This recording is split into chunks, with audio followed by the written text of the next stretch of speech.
Adonai. Un nouveau jour se lève ce soir pour chacun de nous. Amen. Et chaque fois que nous nous retrouvons autour du Seigneur pour nous abreuver de sa parole, c'est une grâce, c'est un privilège, parce que nous savons que nous ne pouvons pas venir dans la présence du Seigneur Jésus et rentrer comme nous sommes venus. Amen. Donc chaque fois que tu viens dans la présence de l'Éternel, sache que tu vas rentrer chargé.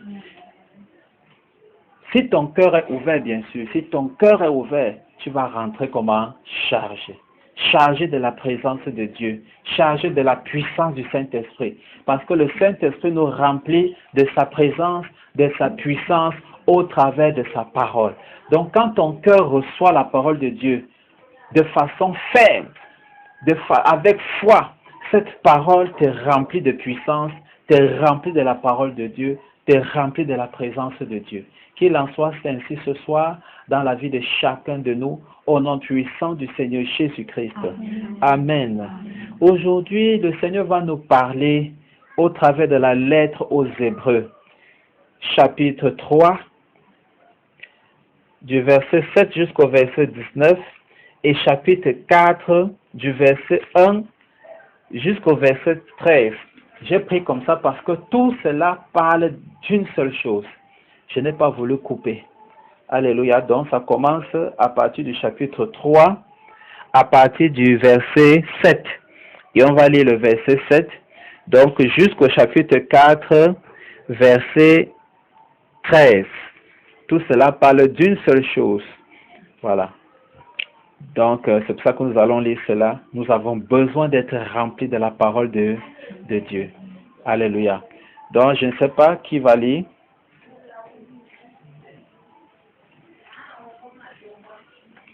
Ok.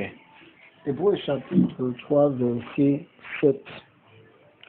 C'est pourquoi, selon ce que dit le Saint-Esprit, aujourd'hui, si vous entendez sa voix, n'endurcissez pas vos cœurs, comme lors de la révolte, le jour de la tentation dans le désert, où vos pères me tentèrent pour m'éprouver, et ils vinrent mes œuvres pendant 40 ans. Aussi, je fus irrité contre cette génération, et je dis, ils ont toujours un cœur qui s'égare, ils n'ont pas connu mes voies. Je jurai donc dans ma colère, ils n'entreront pas dans mon repos. Prenez garde, frères, que quelqu'un de vous n'ait un cœur mauvais et incrédule au point de se détourner du Dieu vivant. Mais exhortez-vous les uns les autres chaque jour, aussi longtemps qu'on peut dire aujourd'hui, afin qu'aucun de vous ne s'endurcisse par la séduction du péché. Car nous sommes devenus participants de Christ pourvu que nous retenions fermement jusqu'à la fin l'assurance que nous avions au commencement.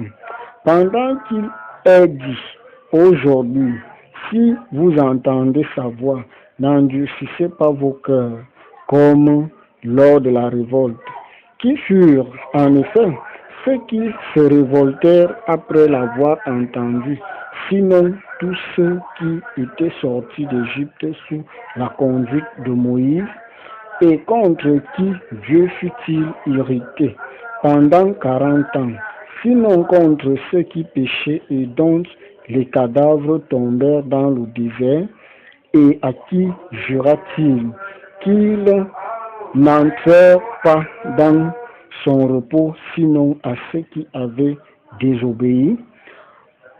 Aussi, voyons-nous qu'ils ne purent y entrer à cause de leur incrédulité.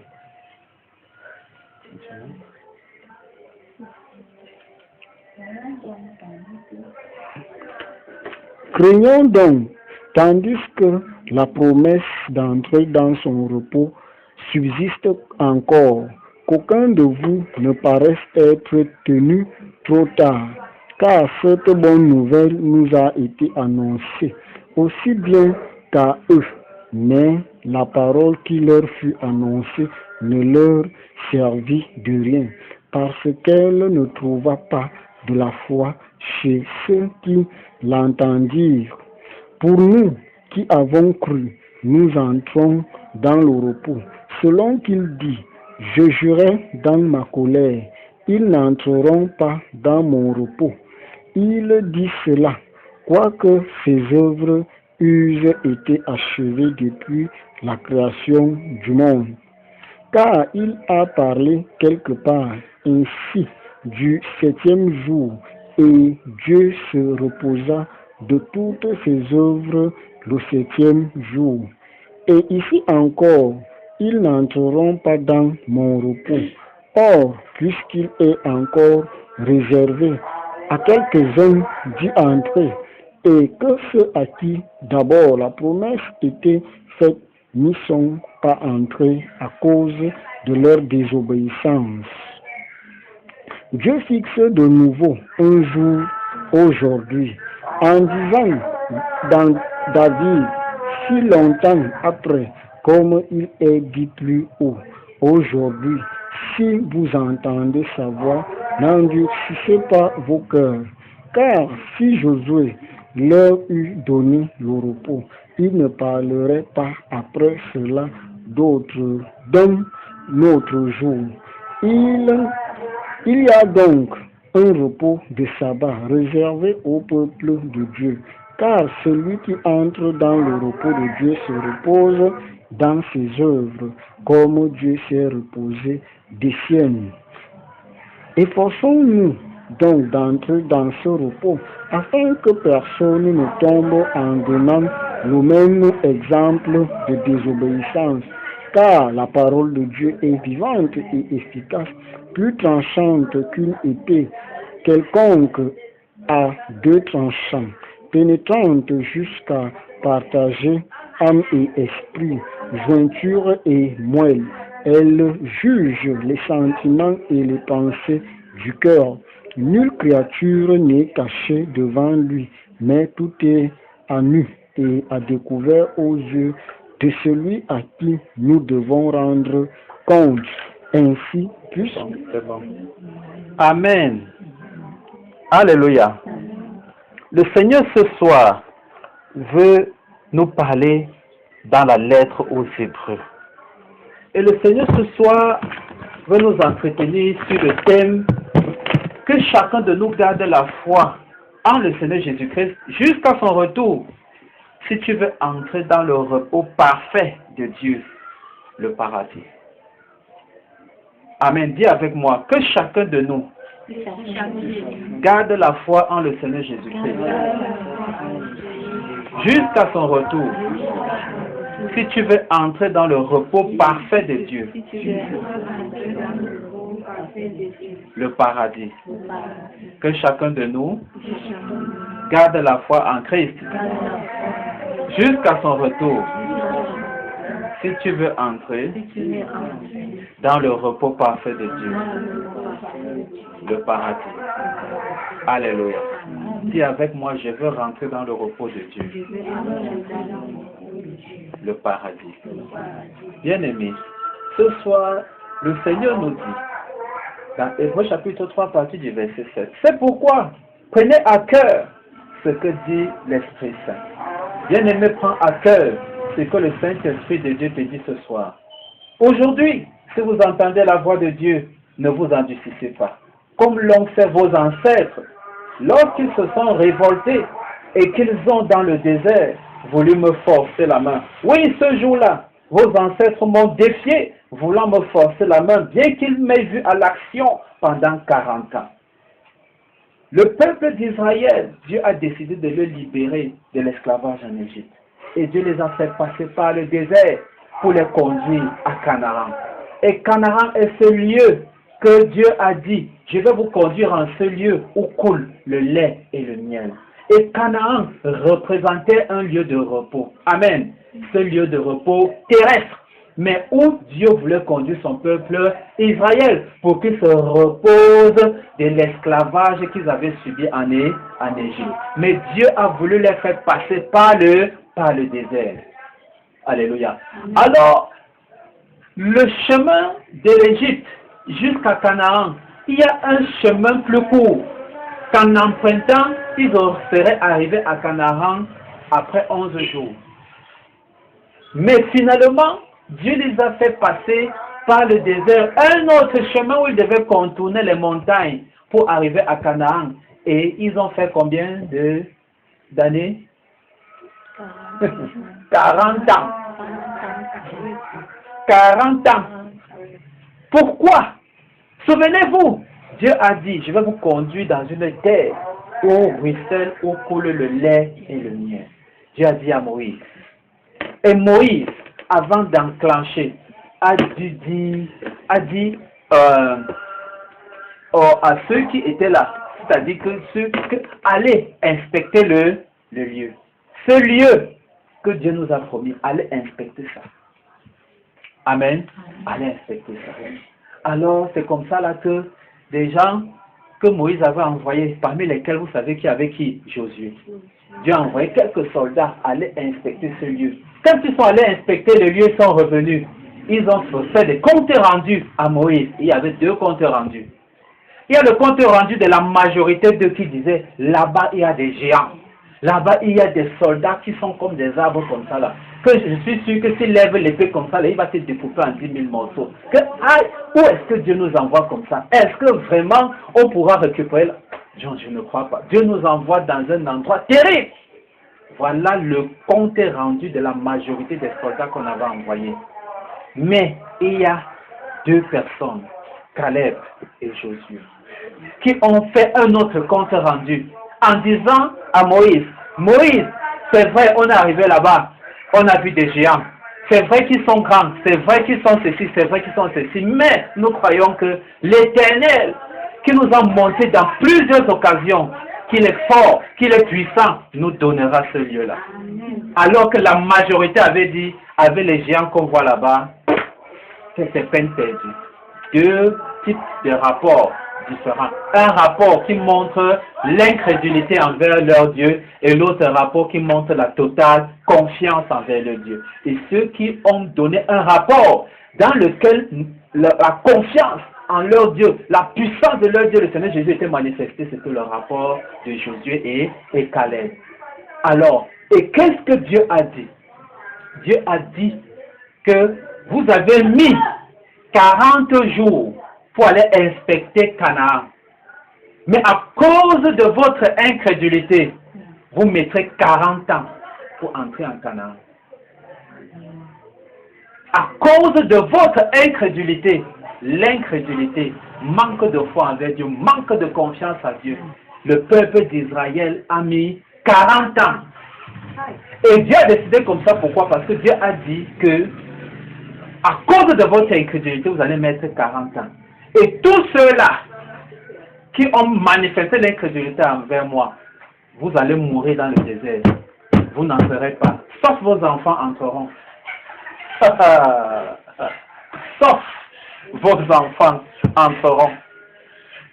Vous là qui avez manifesté l'incrédulité, vous n'entrerez pas. Vous allez mourir dans le désert. Donc pendant les 40 ans, c'est comme ça que les gens sont morts. Il n'y a que leurs enfants qui sont entrés. Alléluia.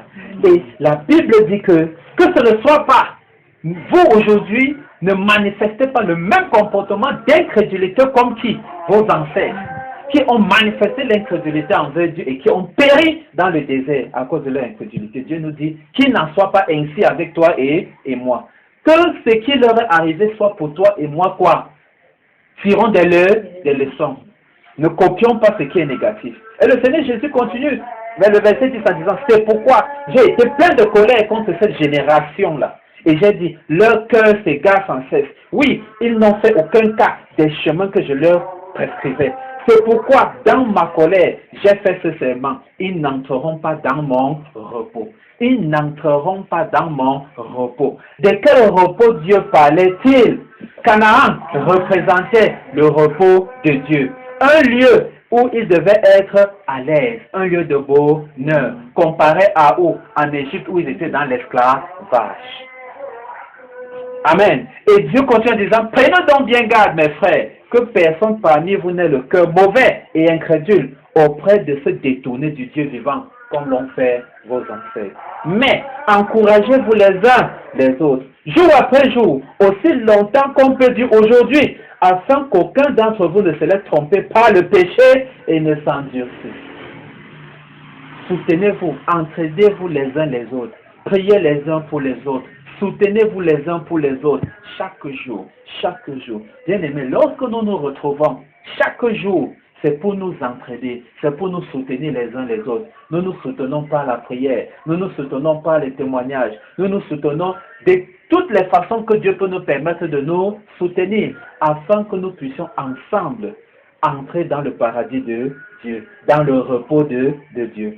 Et toujours vers le verset 14, en effet, nous sommes associés au Christ. Si toutefois nous conservons fermement et jusqu'au bout l'assurance que nous avons eue dès le début, et cela aussi longtemps qu'il est dit. Si nous conservons l'assurance que nous avons eue en Christ dès le début, ça veut dire que quoi?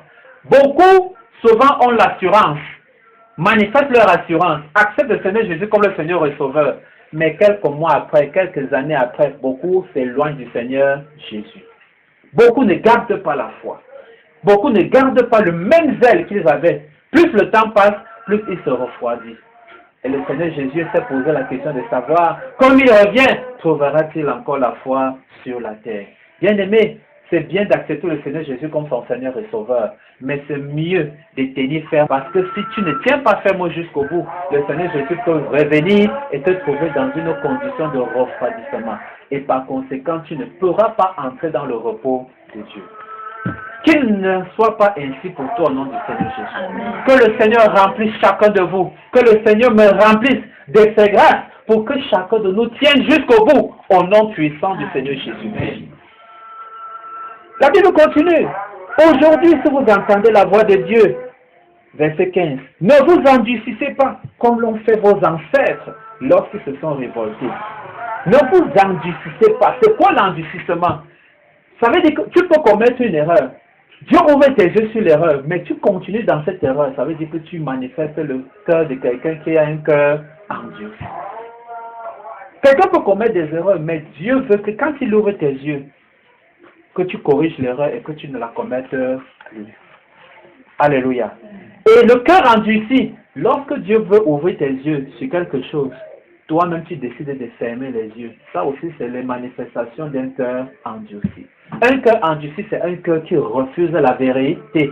Tu vois, c'est la vérité, tu refuses la vérité. Pour quelque raison que ce soit, tu refuses. Tu sais pourtant que c'est la vérité, mais tu refuses. Ça, c'est un cœur endurci. Ça veut dire un cœur qui ne veut pas se laisser transformer par la parole de Dieu. Et le cœur endurci ne peut pas entrer dans le repos de Dieu. Le cœur endurci ne peut pas. Seuls ceux qui ont un cœur, qui écoutent la parole de Dieu et laissent la parole de Dieu faire quoi? Agir, les transformer, pourront entrer. Parce que Dieu lui-même connaît que nous sommes des êtres imparfaits. C'est pour ça qu'il a dit qu'il est venu pour les pécheurs. Mais la volonté de Dieu, c'est qu'il veut nous aider. Il veut nous parfaire. Il veut nous rendre meilleurs. Il veut que nous retrouvions l'image qu'il nous avait donnée lors de la création et que le diable a corrompu par le péché. Tout notre passage sur cette terre, c'est ce que le Seigneur Jésus veut faire comme travail. Il n'y en a pas deux. Tout notre passage sur cette terre, c'est ce que le Seigneur Jésus veut faire. C'est-à-dire quoi? Travailler sur chacun de nous, afin d'ôter de nous toutes ces choses que le diable a déposées, pour que nous retrouvions l'image de quoi? Parfaite, qu'il nous avait donnée lors de la création. Donc tout ce que nous faisons sur la terre, là, c'est ça le travail que Dieu veut faire sur chacun de nous. Vas-tu permettre que Dieu travaille dans ton cœur, que Dieu travaille sur toi pour te parfaire, pour que tu sois cette épouse belle qu'il revient prendre? À toi de répondre à la question. Et le verset 16 dit, en effet, qui sont ceux qui se sont révoltés contre Dieu après avoir entendu sa voix? C'est qui? Quels sont ceux-là qui se sont révoltés contre Dieu? N'est-ce pas tous ceux qui étaient sortis d'Égypte sous la conduite de Moïse? Et souvenez-vous, Quand les Israélites sortaient d'Égypte, certains s'étaient mariés avec les Égyptiens. Ça veut dire que quoi? Ça veut dire que beaucoup n'avaient pas obéi à la parole que Dieu avait donnée.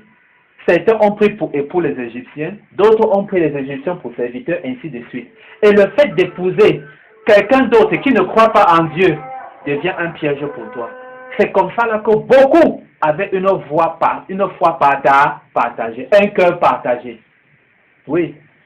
Certains étaient comme ça, mais dans leur cœur là, une partie était pour les idoles, les dieux païens, une autre partie servir Dieu. Et c'est ça qui se manifestait en plein désert lorsque Moïse est allé sur la montagne et a fait 40 jours. Il se disait que Moïse était mort. Et même si Moïse était mort, est-ce que c'était une raison pour se détourner du véritable Dieu et adorer le veau? Et adorer les faux dieux et adorer l'idole? Est-ce que ce serait une raison? Non. Mais à cause de ce cœur qui était déjà partagé, le cœur de certains qui était déjà partagé depuis le moment où ils étaient sortis d'Égypte, à cause de cela, dès que l'occasion s'est présentée, ils ont servi le diable totalement. Qu'il n'en soit pas ainsi pour toi. Que ton cœur ne soit pas partagé. Consacre totalement ton cœur au Seigneur Jésus-Christ. Au nom du Seigneur Jésus. Que toute influence de l'ennemi sur toi, pour éloigner ton cœur du Seigneur Jésus, que ces influences soient brisées au nom puissant du Seigneur Jésus-Christ. La Bible dit, est-ce que ce n'est pas tous ceux qui sont sortis d'Égypte là? Au verset 17, et contre qui Dieu a-t-il été plein de colère pendant 40 ans? Contre qui Dieu a-t-il été en colère? Dieu peut se mettre en colère, bien-aimé. Notre Dieu n'est pas seulement un Dieu d'amour, c'est aussi un Dieu qui peut se mettre en colère. Le même Dieu qui t'aime, le même Dieu peut te détruire si tu ne réponds pas à son amour. Le même Dieu peut faire quoi? Te détruire si tu ne réponds pas à son amour. N'oubliez pas que notre Dieu est un feu dévorant. Il est un feu dévorant. Un feu dévorant qui peut te protéger parce qu'il va dévorer tes ennemis, ou bien qui peut se lever contre toi-même si tu deviens son ennemi par l'incrédulité et la désobéissance. Ne sois pas ennemi de Dieu, mais sois ami de Dieu par l'obéissance à sa parole au nom du Seigneur Jésus. N'est-ce pas contre ceux qui avaient péché et dont les cadavres sont tombés dans le désert? Verset 18. Enfin, à qui a-t-il fait ce serment? Ils n'entreront pas dans mon repos. Dieu était tellement en colère qu'il a fait ce serment à certains en disant que quoi? Ils n'entreront pas dans mon repos. Dieu avait dit, vous qui avez manifesté l'incrédulité contre moi, vous n'entrerez pas à Canaan. Canaan était une image du véritable repos parfait de Dieu. Canaan était quoi? Une image du repos parfait de Dieu. Quel est ce repos parfait de Dieu? Vous allez le découvrir bientôt. Et Canaan était cette image. Mais Dieu a dit, certains n'entreront pas à Canaan là. Amen. Et beaucoup sont morts dans le désert, ils ne sont pas entrés. Et toi aujourd'hui, fais attention. Parce que si tu ne fais pas attention, tu risques de ne pas entrer dans le Canaan parfait de Dieu. Et quel est le repos parfait de Dieu? Canaan représentait le repos de Dieu. Mais c'était une image pour représenter le repos parfait de Dieu. Qui est où? Le paradis, la nouvelle Jérusalem. Eux, nos ancêtres, à cause de l'incrédulité, Dieu a dit, vous n'entrerez pas en Canaan, qui représente mon repos terrestre. À cause de l'incrédulité. Mais nous devons tirer des leçons pour que nous aussi aujourd'hui, que nous ne tombions pas dans l'incrédulité, afin de ne pas perdre le repos parfait qui est le paradis, la nouvelle Jérusalem. Et la Bible dit, n'est-ce pas à ceux qui avaient refusé de lui obéir, verset 19, nous voyons donc qu'ils n'ont pas pu entrer dans le repos de Dieu parce qu'ils ne lui ont pas fait confiance. Bien-aimé, fais confiance en l'Éternel. Quelles que soient les circonstances, fais confiance en l'Éternel. Le Seigneur Jésus est la vérité. Le Seigneur Jésus n'a jamais trompé quelqu'un. Le Seigneur Jésus ne se trompe jamais. La Bible nous dit que quoi? Il n'est pas un homme pour se repentir, ni un fils d'homme. Il n'est pas un homme pour se tromper, ni un fils d'homme pour se repentir. Celui en qui tu dois avoir totalement confiance, c'est le Seigneur Jésus. Tu peux manquer de confiance contre moi, tu peux manquer de confiance envers lui, mais envers le Seigneur Jésus, ne manque jamais de confiance. Il est digne d'une totale confiance. Bien-aimé, et à partir du chapitre 4, la Bible dit, ainsi donc, pendant que la promesse d'entrer dans le repos de Dieu est toujours en vigueur, c'est toujours en vigueur. Pourquoi? Parce que le repos parfait de Dieu. Nos ancêtres ont raté le repos terrestre, Canaan. Mais si tu tires des leçons aujourd'hui, pour ne pas tomber dans le même comportement, moins mauvais comportement que tes ancêtres, tu ne rateras pas le repos parfait, qui est le paradis. La Bible dit que quoi? Cette promesse d'entrer dans le repos de Dieu est toujours en vigueur. Craignons que l'un d'entre vous ne se trouve coupable d'être resté où? En arrière. Car nous aussi, nous avons entendu la bonne nouvelle, tout comme eux. Tu entends la bonne nouvelle aujourd'hui, comme eux aussi, ils avaient entendu la bonne nouvelle en leur temps. Mais le message qu'ils ont entendu ne leur a servi à rien, car ils ne se sont pas associés par leur foi à ceux qui l'ont reçu. Ils ont reçu le message, mais ils n'ont pas cru en ce message. Bien-aimé, toi aujourd'hui tu reçois aussi le message. Crois-tu en ce message? Si tu accueilles la parole de Dieu avec foi, c'est que tu accueilles le Seigneur Jésus. Si tu rejettes la parole de Dieu, tu as rejeté le Seigneur Jésus. La Bible dit au verset 3, chapitre 4. En effet, c'est nous qui croyons, qui entrons dans ce repos. C'est nous qui croyons. C'est ceux qui croient au Seigneur Jésus qui entreront dans le repos parfait de Dieu, la Nouvelle Jérusalem.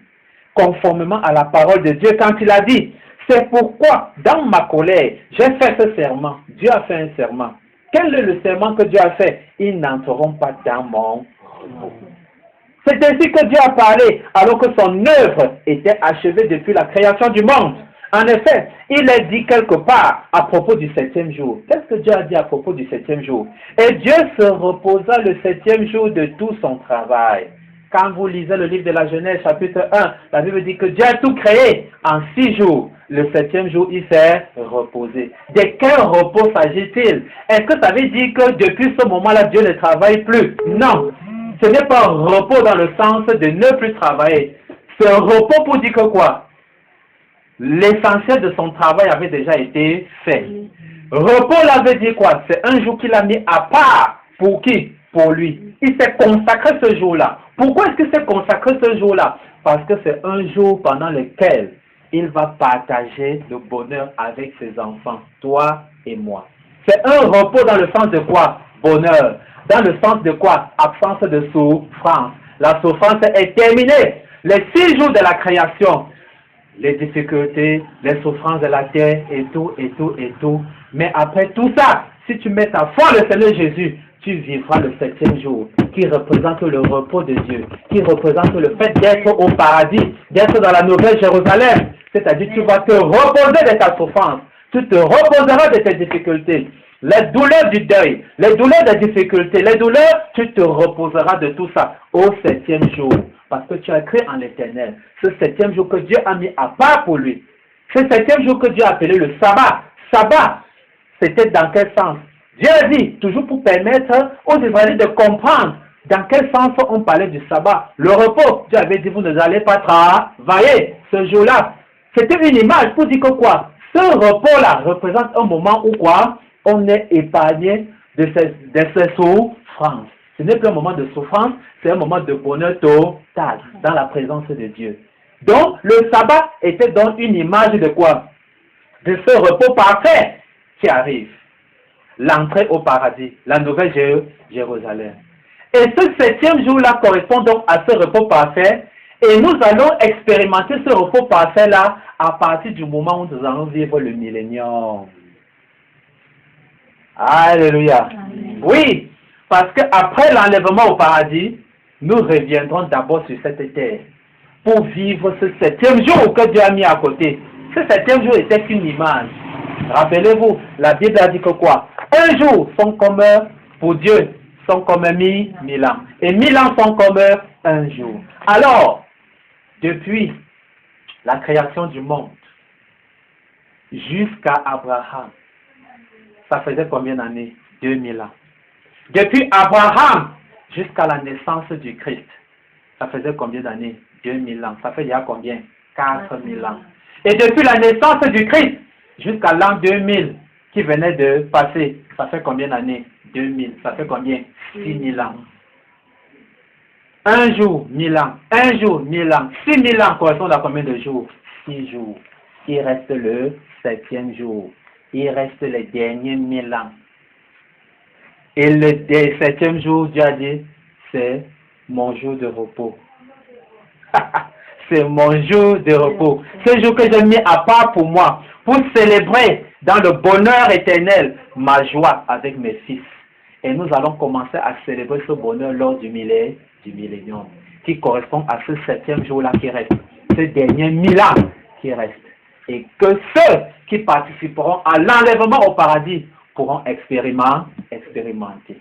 Et nous allons d'abord expérimenter ce 7e jour-là, ce millénium-là, dans la présence de Dieu, bonheur total, avant de pouvoir encore célébrer quoi, le bonheur éternel. Alléluia. Alléluia. Donc, bien-aimés, faites tout pour ne pas rater d'entrer dans le repos de Dieu. Et le verset 5 du chapitre 4 dit, et dans notre texte, il dit, ils n'entreront pas dans mon repos. Il demeure donc établi que certains doivent entrer dans ce repos. Or, ceux qui ont les premiers entendu cette bonne nouvelle n'y sont pas entrés parce qu'ils ont désobéi à Dieu. C'est pourquoi Dieu fixe de nouveau un jour. Dieu fixe de nouveau un jour qu'il appelle quand? Aujourd'hui. Aujourd'hui.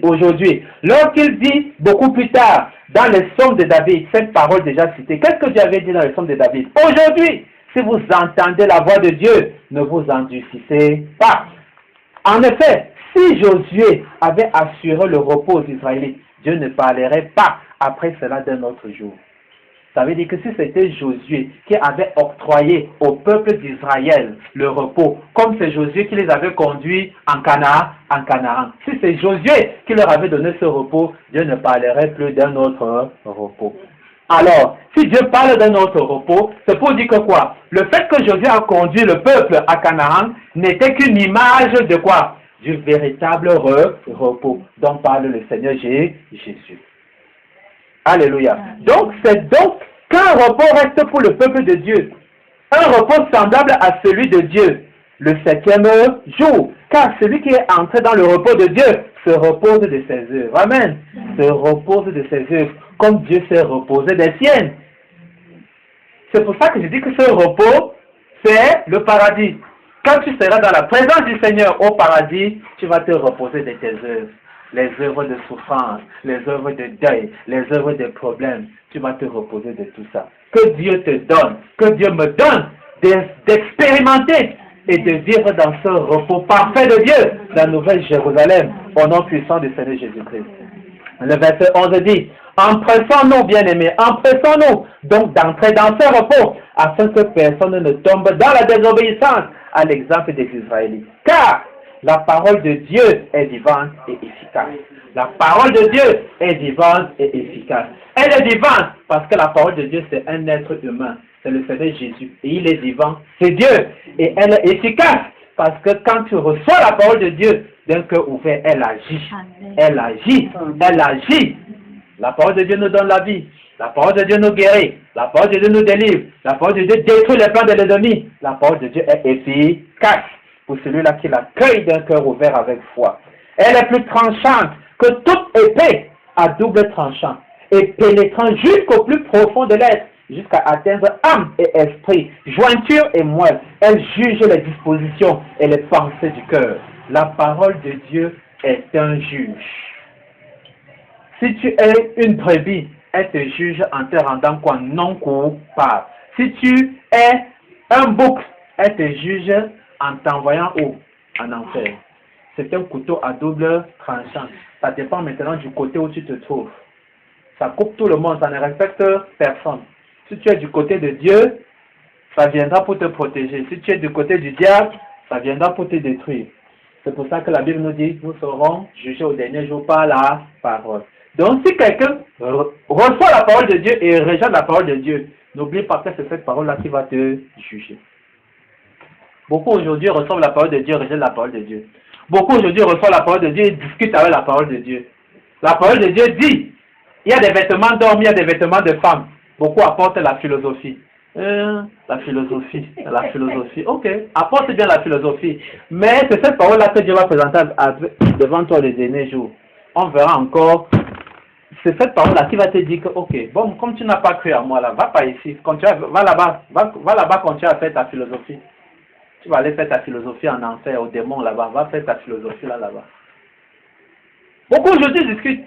Ce n'est pas un problème, chacun est libre de discuter. Mais la parole de Dieu ne change pas. Et la parole de Dieu ne va jamais s'adapter à l'homme. C'est l'homme qui doit s'adapter à la parole de Dieu. C'est qui? C'est l'homme qui doit s'adapter à la parole de Dieu. La parole de Dieu ne va jamais s'adapter à l'homme. Et la Bible nous dit au verset 13, nulle créature n'échappe au regard de Dieu. Nulle créature, personne ne peut échapper au regard de Dieu. Tout est ouvert aux yeux de Dieu. Il voit dans la nuit noire. Tout être est à nu et découvert aux yeux de celui à qui nous devons rendre compte. Aux yeux de celui à qui nous devons rendre compte. Chacun rendra compte à qui? À Dieu. Et chaque fois que tu marches sur cette terre, n'oublie pas que ce n'est pas au pasteur que tu rendras compte. Ce n'est pas à ta soeur, ce n'est pas à ton père, c'est à Dieu.